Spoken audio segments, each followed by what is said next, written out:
Okay, we were talking about Star Trek Deep Space Nine. Can you talk about some of the other episodes that you did and specifically what stunts you did? On Deep Space Nine, I did an episode called Bada Bing Bada Bang, which was kind of interesting because I not only was I in the production meeting, I was in the episode, and I'm at the production meeting, and I hear the wardrobe person talking to the props person, and they're going, "Well, I don't know where we could get one from." And I asked them, "What are you looking for?" And they were looking for a real coonskin cap or a coonskin cap.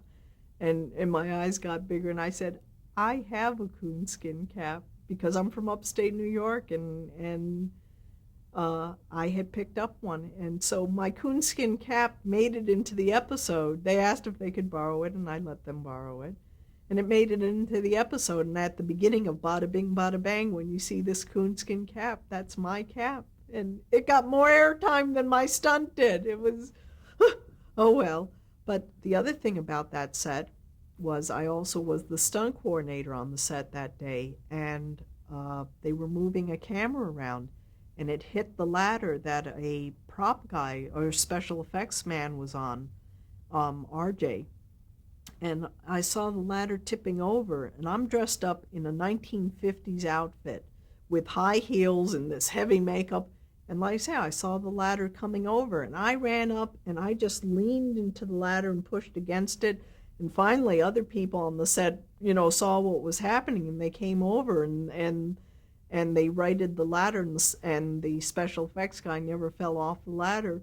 And it wasn't until a couple days later, a stunt friend of mine was telling me that RJ was telling him that, yes, Leslie saved my life.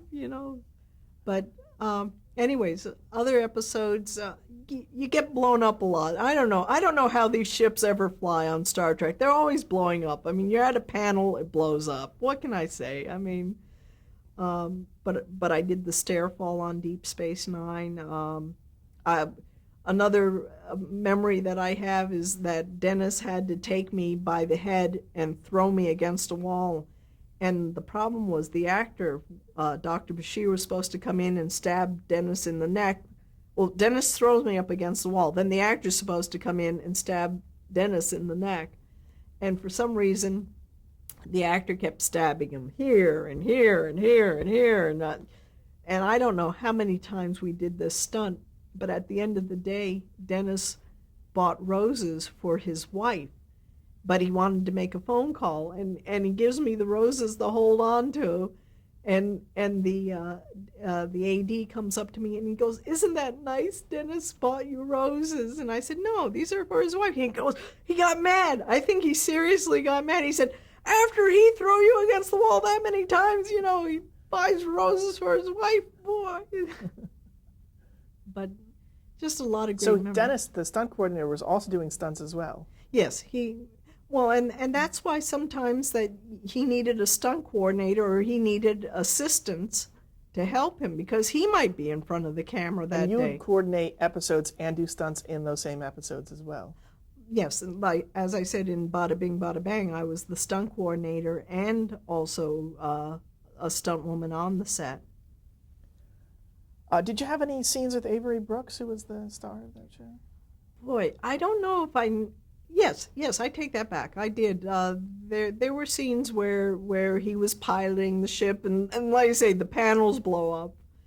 But I remember one day. Now Avery's another person that would say hello all the time. One day I walk on the set and I hear that deep voice, "Hello, Leslie." I turn around and it's a Klingon, and I go, "Hello."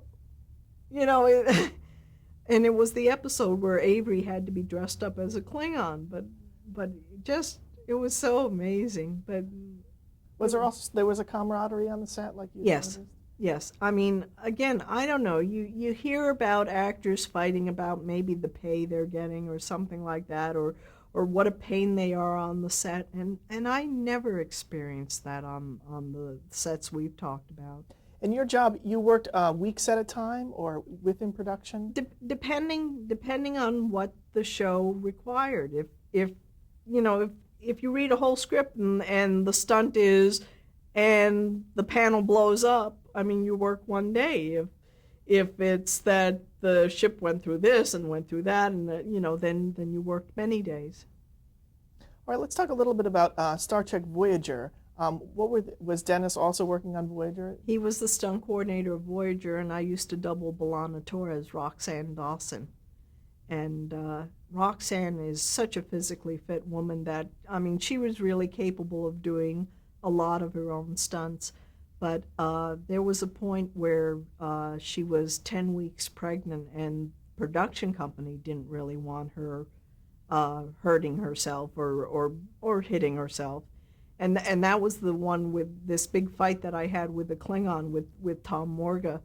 And it was, like I say, you're swinging and punching and throwing, and the hair gets around your face, and or he threw me to the ground, and he came at me with those big Klingon boots, and he just kicked a whole bunch of dirt into my mouth. I mean, it was, you're going, well, backing up we were putting together the fight. Tom and I put together the routine in this case, and we wanted to do a special flip, which what he did was he took me from behind and did like a hip toss, and I went face down to the ground instead of usually to your back.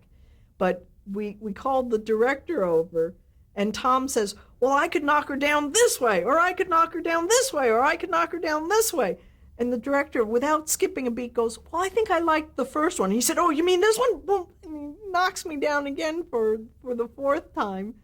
But was he doing it as a joke, or was he? No, it was the excitement of the moment, and but yeah, it's like I'd stand up and he'd throw me down. I'd stand up, he'd throw me down again, and then the director would choose one of the three stunts. So, what other specific stunts do you remember from Voyager? Oh boy, well, like I say, I enjoyed really doing the fight scenes because B'Elanna, if you watch Star Trek, human women don't really fight hand-to-hand combat. They might take a phaser and shoot somebody, they might pick up a stick, hit somebody, but they will not close fist fight somebody. But with Torres, with B'Elanna Torres, she was half Klingon, so that gave her the excuse to fight like a man, and I just enjoyed doing those fights. I did another one called Blood Fever. The first one was called Day of Honor. This other one was called Blood Fever, and she got hit by a stick. She got tossed by the Vulcan. I mean, but another stunt that happened on Blood Fever is I was supposed to rappel down this cliff with Neelix and Tom Paris, and Neelix's rope breaks or something breaks, and he falls off the side of this cliff. Now, we had built the cliff on stage 16, and I went down the side of the cliff a couple times, but then the director wanted me to move over a little bit, and when I moved over, I accidentally stepped into a hole, and I flipped upside down, and the rope was caught between the arch of my foot, and I'm upside down holding on the rope, and I remember hearing Dennis going, "Get her down from there," and this special effects guy looks over the edge of the cliff like this, and I'm there. I'm embarrassed. I mean, I'm not hurt. I'm embarrassed. And I'm holding onto the rope, and my foot is stuck up like this, and he's seeing what everyone's yelling about, and I said, "Could you just pick up the rope? Could I have my foot back, please?" And he grabs the rope, and he just kind of picks it up and shakes it, and I finally get my foot loose, and Dennis is saying, come down. I'm going, no, I'm ready to go, and we shot the scene.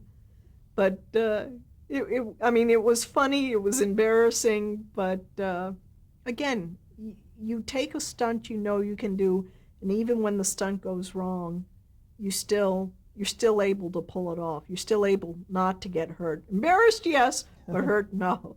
Now, was there a lot of location work, or was mostly done on the sets in the studio? The majority was done on the sets. There was, I remember one location at Griffith Park that I was in, and And here we go again. You know, you get hired and you're told that there's going to be a big, huge fight, and the sun is starting to set, and you're waiting for your turn. And finally, LeVar Burton was directing.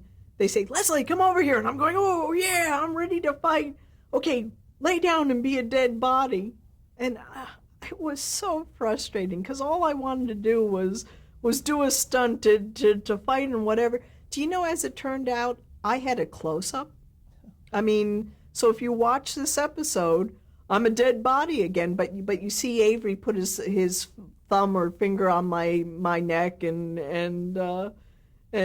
you know, because now he's lost one of his crew members. But oh, so see, I did work with Avery. Obviously, I worked with Avery in that episode too. Um, did you work with on Voyager?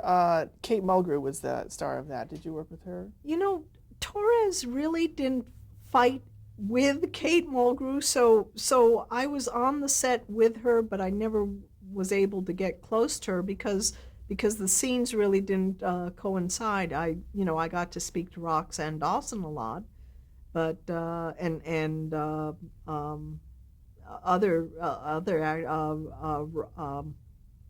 Robert Duncan McNeil and I'm losing the Chicote, Beltrain, Robert Beltrain. Those are the actors that seem to be in the same grouping, or if somebody was fighting, that seemed to be the group that was fighting. So no, I didn't really get to work with Kate. Did you have any lines in any of the episodes you did? Actually, I didn't have any lines, but there's an episode of Star Trek on Deep Space Nine called Way of the Warrior that they were handing out weapons, and now I didn't say anything, but you watch the episode and you see them hand me a weapon, and all of a sudden you hear a little voice saying something like, "Thank you, sir." So in other words, in looping, they had somebody else put a voice in for me. It's with Star Trek. Did you ever attend any of the Star Trek conventions? Yes, personally or professionally? Yeah, I actually put together a stunt team, and the three of us, Tom Morga, Brian Williams, and myself, we went to Star Trek conventions and did a live stunt show, which brings us back to the Paul Stater gym. I mean, Brian Williams and Tom Morgan and I all went to Paul Stater's gym. So we know that we can perform in front of an audience. We know each other's timings, and we were all over the country. In fact, Tom and I even went to Scotland and did a stunt show there. But Brian and Tom and I, we were in New York City, Philadelphia, in Raleigh, Durham. I mean, and you get immediate gratification because the audience is right there with you, laughing and clapping, and you have a question and answer period, and always you're asked, do you have any broken, how many bones have you broken, which I notice you haven't asked, and the point is you don't take a stunt you can't handle. So no, I've never broken a bone on the set. But or you sign autographed pictures, so suddenly you're a movie star, which is so unnatural, I think, to a stunt person, is that you can't believe that somebody wants your autograph or wants your picture, but they do. They can't wait to talk to you. Before we leave Star Trek, was there any other memories that you remember from either series that come to mind? I remember, well, I was going to talk about the promenade. It was a real two-story set. In fact, the day they tore it down was just heartbreaking because that had been home for many years. But the other thing about the promenade that I remember is one of the episodes called Rocks and Shoals. I had to commit suicide. I was a Vedic, which was a high priestess, and with the Cardassians taking over the space station, she hung herself in protest, and that was so un-Star Trek-like. And I was talking to David Livingston, who used to be a producer on Star Trek, and he couldn't believe it. When I told him what the stunt was for the day, it was unbelievable. You don't give your life away on Star Trek. That's against the morals of Star Trek. But I used to go to the wrap parties, the Christmas parties, and they'd even have a party for St. Patrick's Day, and it was just a fun set to both of them were just fun sets to work on, and to be on the Paramount lot was just fantastic. I mean, there's so much history just there, and you're part of it now. All right, I have some summing up questions, and then we'll be done.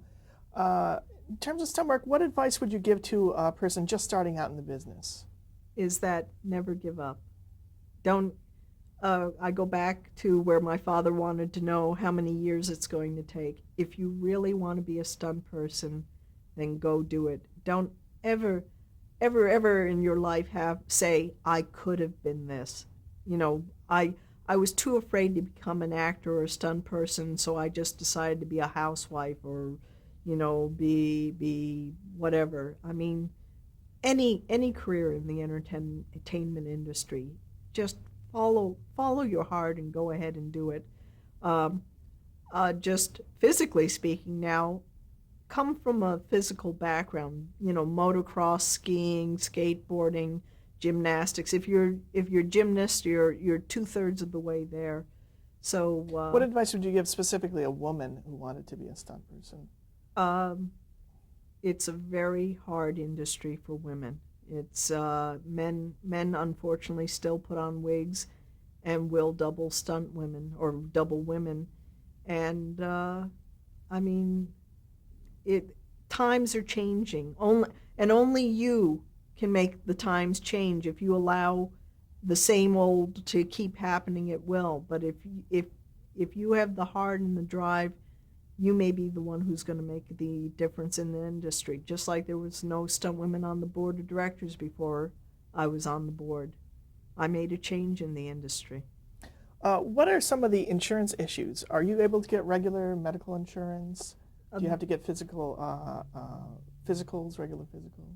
No, the way it works is the way it is with actors. When you're working on the set, you have workman's comp if you're injured on the set, and then the Screen Actors Guild. If you earn X amount of dollars in a year, you qualify for a health plan, and that's it. You qualify for a health plan.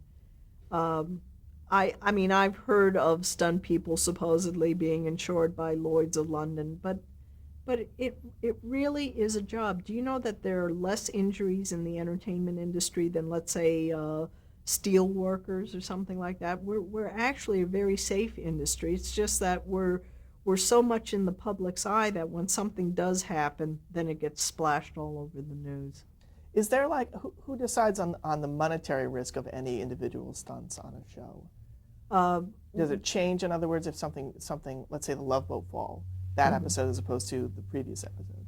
Well, again, it comes back to nowadays we do have the stunt coordinator, or like when I was being the stunt coordinator, you get a script, you read through it, you mark off where the stunts are, and you say, gee, a stair fall, what kind of staircase is it? Well, it's a straight staircase with carpeting on it. Well, I'll give them $300 above. Oh, it's a metal staircase that has holes in it, well, I'll give them $500, $700 above. And in terms of risk, is it just the straight insurance that covers the whole show for any kind of accidents? Right, back to once you're on the set, you're covered by the insurance that the production company itself is using. So, their premiums are probably higher on an action film than on just a talking film. What are the most important things for a stunt person to do to stay physically fit? Just exercise, walk, keep limber. Keep limber is definitely the best, because a lot of times, we'll have a boxer come onto a show because they wanted an expert, but a boxer isn't aware of the camera. They want to do, or a karate person, they want to do tight little hits or punches. Well, the camera can't see that. They have to learn to bring the punch way out over here that the camera can see the shot. So just keep practicing. Learn new skills. Get a scuba dive. Pick up fencing. Ride horses. Ride motorcycles. How has television changed since you started in the business, especially now with digital effects? It's sort of like what's happened to the editors. You know, when computers came in, editors or people thought, oh well, this will be great for the editors. Well, where there used to be 3 to 5 editors in a room cutting film, splicing it together, now there's one editor at a computer, you know, doing the change. So digital effects has taken away from the stunt people, but you can't really do a digital barroom brawl. There'll always be some kind of stunts for stunt people. For those Star Trek series, was there a lot of effects where people had to pretend that they were working with explosions or things? Or There was an episode on Voyager where I was shot in the back called Memorial, and they put a squib on me, which I had to fall in timing to the squib, but then later they just drew in the laser blast that hit the back that made the squib supposedly go off and made me fall. so you had to pretend to be hit. Right, Nothing right. was actually hitting you. Yeah, in other words, I was running and the stunt coordinator yelled hit, and I had to act as if I had been shot from behind and fall down. And then if you watch the episode, like I say, you see this laser light come in and you see the squib go off, and it looks like I was shot by a laser. What in your career is your proudest achievement? Not being hurt. I mean, to walk away from each stunt and not being hurt is or to never take a stunt that I wasn't able to do. I was on a set where a stunt woman said she could climb a gym rope and she wasn't able to, and they ended up putting a wig on a man to climb a rope, and I would never want to be remembered for that. So I don't know. Like I say, I guess my proudest moments was that I was on the board of directors of Screen Actors Guild after local and national, that I did make a difference in, hopefully, in young performers' lives, and that I did make a difference in stunt people in our SAG contract. And then, like I say, personally for myself, that I walked away from a stunt, that I never had to be thrown into an ambulance and be in a body cast for a year and a half. This is sort of a similar question, but it's our last question. How would you like to be remembered? Basically that I made a change in the industry, that I promoted the safety for all stunt people, that I promoted that stunt women are capable of being stunt coordinators just like men are capable of being stunt coordinators. Just remembered for Airplane and Naked Gun and Nightmare on Elm Street, even though they may not have been award-winning movies, they're memorable movies. So that's what I want to be remembered for. Okay, that's all we have. Thank you Okay. very much from Thank the you. archive. Thank you for doing this. Okay. You're welcome. Who would like to use some of those photos? This is MASH Olympics. I am 4 people in from the right-hand side of the picture, the brunette next to Loretta Swit.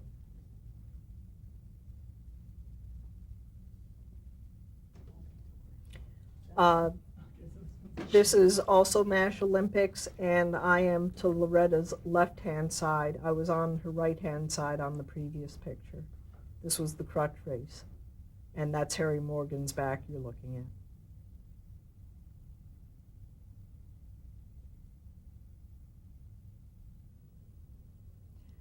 This is from the movie I Want to Hold Your Hand. To my side is Nancy Allen, and I'm doing a stair fall.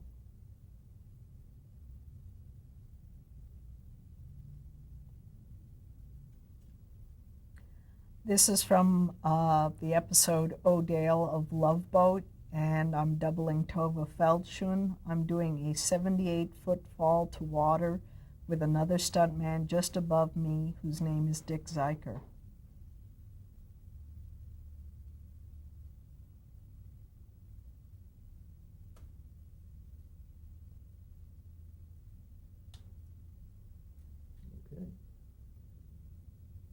This is an episode from Remington Steele. I'm dressed up as Doris Roberts, and I was walking along the edge of a building 3 stories high.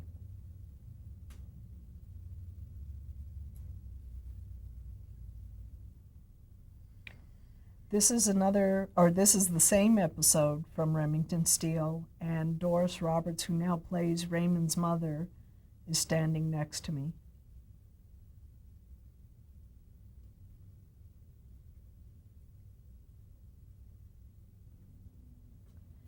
This is an episode of Remington Steele called Steele in the Limelight, and I was stunt doubling Rosemarie.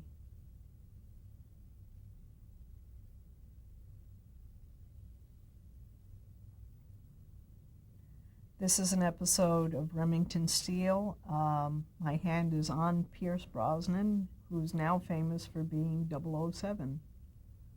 What was the stunt that you were going to be doing? The stunt was Pierce was running in and knocking us all over, but then they had the stunt double do the original knocking down. Then they wanted the three of us to fall into camera.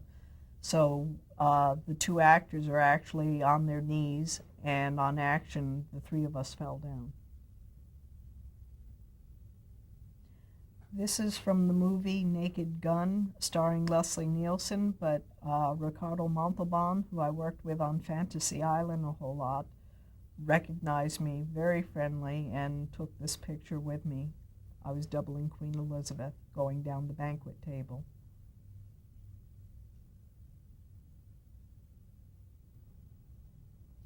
This is an episode from Star Trek Deep Space Nine called What We Leave Behind. I was doubling Garrick's mother, Mila, who was killed, and I had to do a stair fall. I'm dressed up as a Cardassian, and it took 3 hours to do this makeup.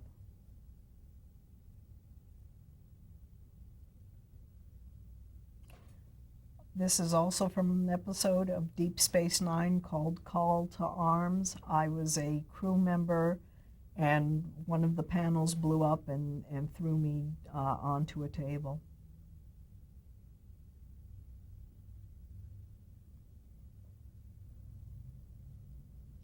This is from an episode of Star Trek Voyager where I'm doubling B'Elanna Torres, who's played by Roxanne Dawson, and I did a very big fight with the stunt person that would actually be to my left, camera right, whose name is Tom Morga.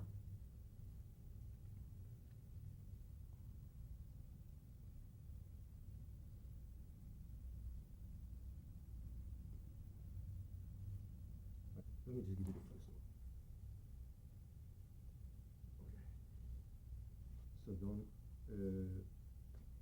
go ahead.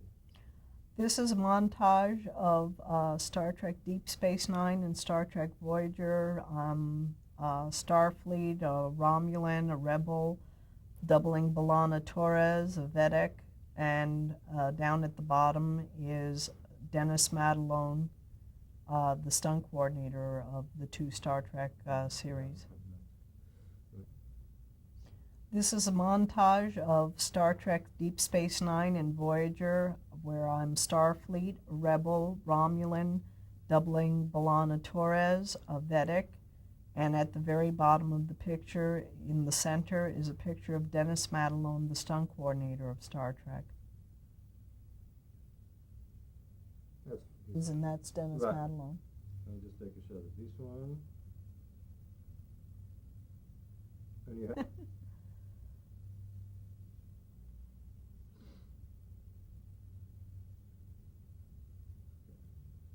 that's good.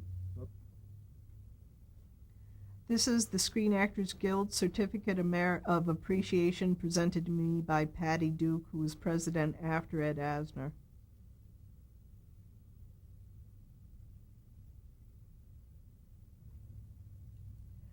This is a picture of the board of directors of Screen Actors Guild when Ed Asner was still president of the guild, and I am in the front center row.